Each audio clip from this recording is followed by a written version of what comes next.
Okay. Is it where like the learning is driven by like trying to have a project, or like a tangible project? We all have projects here.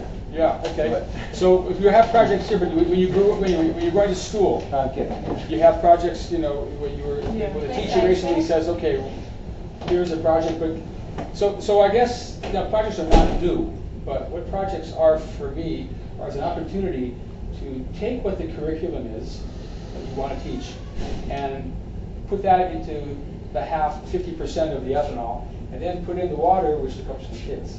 In other words, what you're doing is you're making a mix between the interest of the curriculum or the interest of the school or your interest, to what you want to do, and then to bring in the interest of the student. Now, how is that done?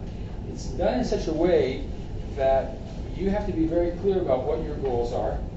What is it that you want to, what are the powerful areas that you want to teach?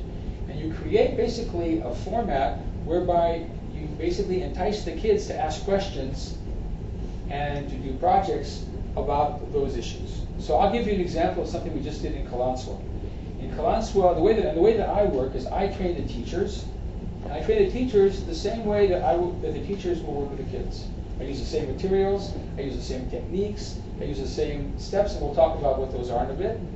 And then after they go through it and they experience it on themselves, they say, oh, I get it, I can do that with my kids. And it typically in Israel is such an unusual thing that it's not really done that much. When they grew up, they were basically talked to. There was a lot of frontal stuff. They didn't really do their own original. They don't know how to ask questions. I mean, really, outside of the fact that they that's the good question. But besides that, to really ask intellectually curious questions and know how to inquire, inquiry is something that wasn't really taught to these teachers. So what is it that we do? The first thing we do is in the case of water, the water we drink, is we set up a whole room full of exhibits or experiences. And we have the kids going around, or the students. We say, okay, we want you to ask questions or pose problems about what you see here. So I know what I'm going to be teaching as a student, as a teacher. I want to have these kids, these teachers, get involved in exploring the water quality in Kalanswa. Kalanswa is an Arab town. Most of the people buy bottled water. They don't trust the water at all. They don't really know what the water is inside. They don't know how to measure it. So what I'm going to do is I'm going to have an exhibition here of all sorts of ways to test water. I'm just putting it on the table. So the kids are going through here and they say, here's NO3. Oh, I see. This is something. Okay, and here's something for oxygen, and here's something for this and that. And they're writing down questions. I'm not looking for any information. I'm looking for them. What do they find interesting? I also know that in Kalanswa there's a river. It's called Nahal Alexander, the Alexander River. And that's a river which is polluted. So I have lots of pictures about the Nahal Alexander. I have pictures of plants there.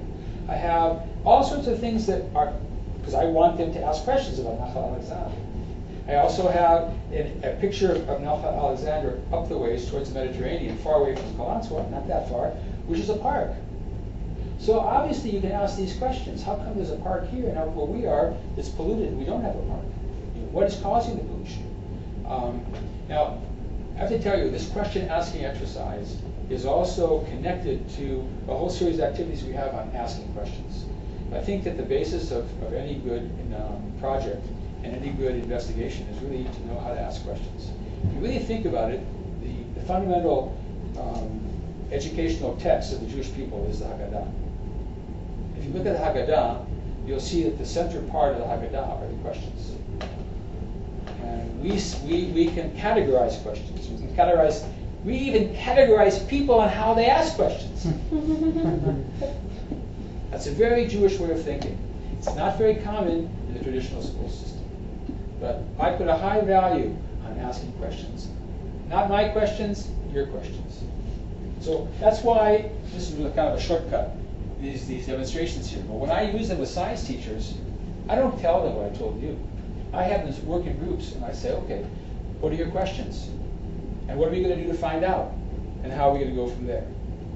So in Kalanswa, we have water quality. So these are the kinds of things that we have around. We may also have other kinds of exhibits. The kids will go through there, start writing questions.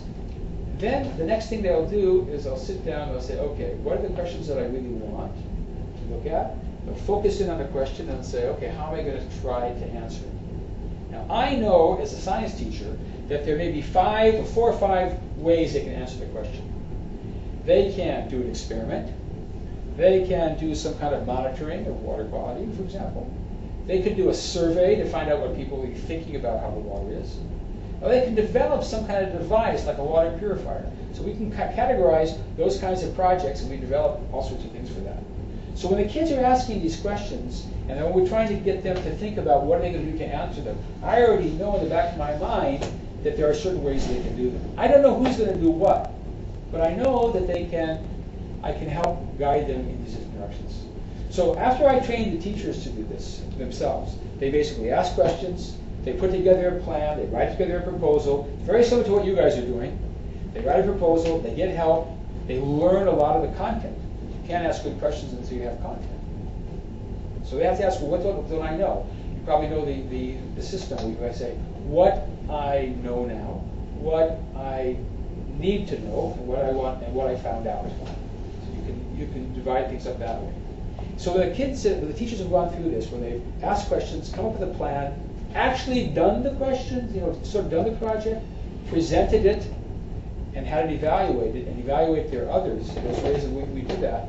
A lot of this stuff is online, and it's a lot is in English, you have no problem finding it. Then they feel comfortable to do it with their kids.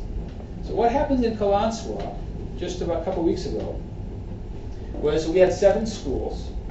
Those 7 schools were schools where the teachers that we trained for half of the year, where they worked with their kids. And each of the 7 schools, so the entire city of Kalansawa was doing work on water. I have to just tell you, by the way, something very interesting they found out.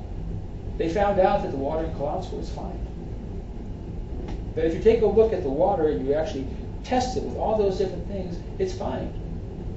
Then they also did surveys.